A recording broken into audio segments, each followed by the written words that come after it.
चले बाबा के नगरिया के छौरी। एगे सावन में चले बाबा के नगरिया के छौरी। गे जिला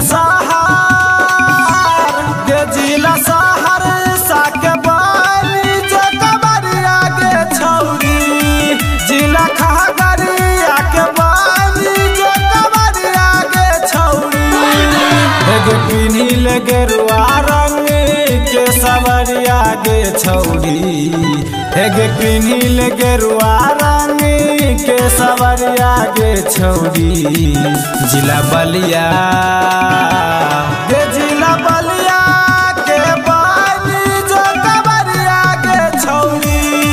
जिला बेगूसराय के बानी जो कबरिया गे छौरी।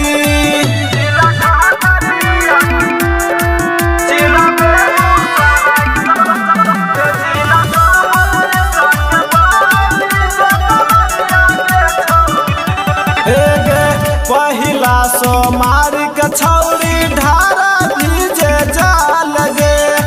मन जग भोले बाबा देतौ तोरा फल गे। पहिला सोमार के छौरी ढारा भीजे जाल गे।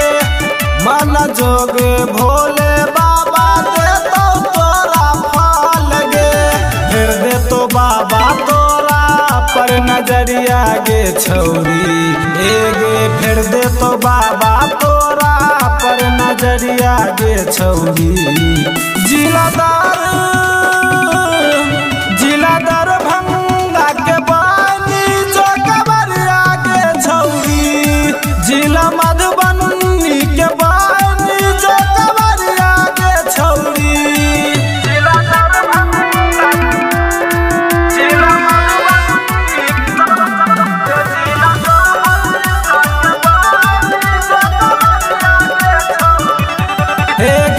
सब पर कृपा करै छै गे भोले दानी।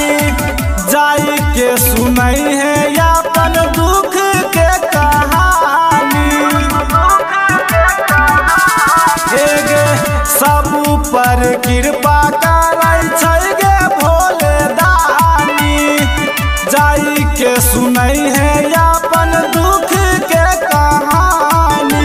गे जाय छै मुनीलाल की ऋषि बाला गरिया गे छौरी। गे भोला प्रेमचंद के जाय छै देखी गरिया गे छौरी। जिला मधेपुरा के बाली जो कबरिया गे छौरी। जिला